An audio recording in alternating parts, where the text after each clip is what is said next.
make it clear to everybody there is no subject that is off limits. And during this 2-hour-long conversation with the Duke and Duchess of Sussex, this turned out to be very true.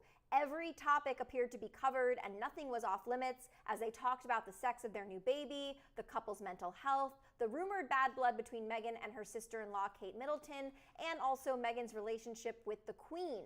Here are the biggest bombshells from this interview. So yes, this interview was 2 hours long and Oprah even did a follow-up of it this morning. I was able to catch the 2-hour-long interview live on television, which sounds crazy that I'm watching TV live. I feel like we never do that anymore.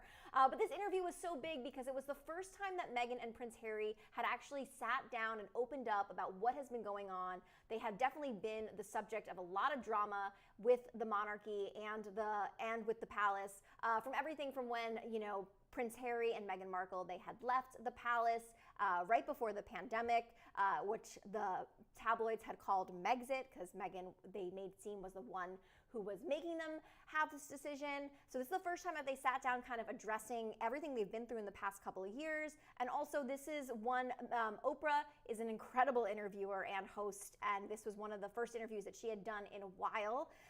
And so there were a lot of bombshells that were dropped during these 2 hours. For starters, Meghan and Harry, they made it very clear that they were not paid for this interview, which Oprah confirmed on camera. We also got a lot of insight as to how the monarchy works, such as the Queen doesn't always get to make her own decisions. Now, this could be pretty shocking to you if you've been watching The Crown. That might not seem right. When asked Harry, doesn't the Queen get to do what the Queen wants to do? Oprah asked Harry this, and Harry clarified, quote, no, when you're the head of the firm, there are people around you that give you advice. What has also made me really sad is some of that advice has been really bad. We also learned that Harry and Meghan got married in secret before their big royal wedding. 3 days before they tied the knot in front of the world, Meghan and Harry secretly got married in a backyard ceremony officiated by Archbishop of Canterbury, Justin Welby. With just the Archbishop, Meghan and Harry, as Meghan said, quote, we called Archbishop and we said, look, this spectacle is for the world, but we want our own union between us. The couple also used their own set of vows that were different from the ones that we saw televised, and these vows are currently framed and hung up in their home.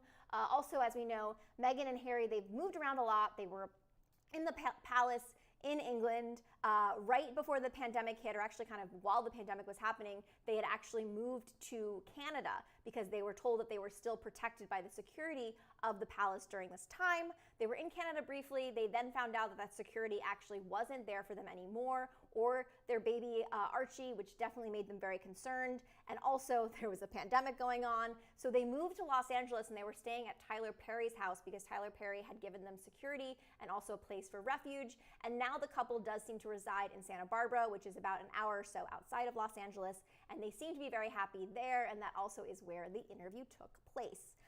We also learned in this interview that rumors are true and that Harry and Meghan are indeed expecting a baby girl, as Meghan is pregnant. Harry said after revealing the news, quote, to have any child would have been amazing, but to have a boy and then a girl, what more could you ask for, end quote. The couple also confirmed that this will be their last child. Meghan also opened up about her darkest moments, and trigger alert, we are talking about suicide. So Meghan did have suicidal thoughts after joining the royal family. As Meghan told Oprah, quote, I was ashamed to say it at the time, ashamed to have to admit it to Harry, especially because I know how much loss he has suffered, but I knew that if I didn't say it, then I would do it. I just didn't want to be alive anymore. That was clear and real and frightening and a constant thought. I thought I would have solved everything for everyone, which is so incredibly sad to hear. I mean, Meghan is such an incredible woman, and it is International Women's Day as we report this, and she is someone who has always been such a fighter, so strong. She has quotes in the yearbook, in her yearbooks that are now surfacing, where she said, you know, women are like a tea bag. If you put them in hot water, they will get stronger. She also, as a kid, made national news when she spoke up against a advertising agency for using always women in the kitchen and never men. So she's always been such a fighter, and she did open up in this interview that while she was in the royal palace, that she really felt like she couldn't fully be herself, which is what led to these suicidal thoughts. The lesson here, though, is if you are suffering, do talk to someone, because when Meghan talked to Harry, she was able to get out of that situation. But she did also say in the interview that the palace was not helpful with her mental health and helping her out with it, which was a big decision as to why the couple left the palace and got out of that. So Meghan also hinted that another reason why her son Archie didn't receive the title of prince is due to his race. As Meghan said, the decision of their son's royal status was made for them, which she thinks is because of her son's race. As she said, quote, "There were conversations with Harry about how dark your baby is going to be and what that would mean or look like." Meghan also said that she doesn't care about the royal title. It was more about the security that came with the royal title that meant more to her and Harry.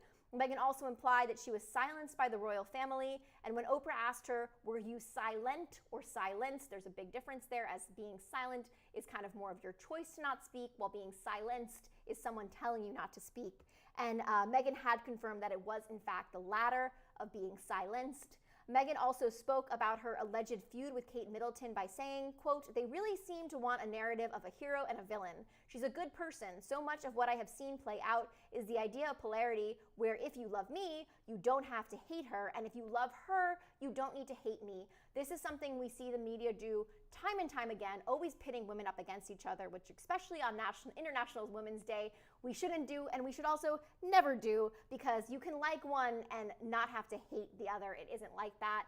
There was a rumor going around that Meghan had made Kate Middleton cry, and it turns out that Meghan revealed actually Kate Middleton had made Meghan cry, but they got over it.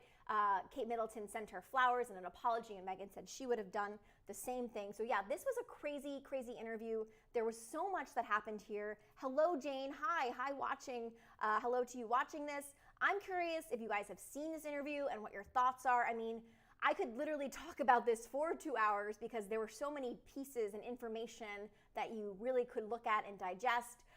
We also learned Prince Harry said, he never wants to speak ill of his grandmother, the Queen. He has nothing but respect for her. But when it comes to his relationship with his father, they haven't spoken in a very long time, I believe, since he left, which is so sad to hear.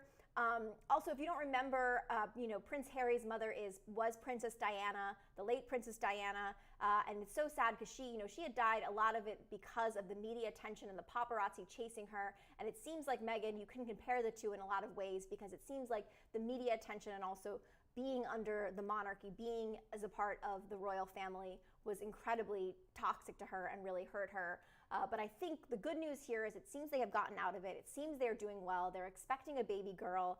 There was a rumor going around that she was expecting a girl, as Meghan was seen wearing a pink sapphire ring that many thought maybe Harry got her to say, we're having a baby girl. Now that's official news. As to what the baby girl will be named, perhaps it'll be named after Harry's grandmother, who he has a good relationship with. Maybe it'll be named Elizabeth, or maybe it'll be named after Harry's late mother, Diana. I'm curious to hear what you guys are thinking about that. Has any of you guys been following the royal drama? Livia, yes, you've been following it. Did you watch the interview?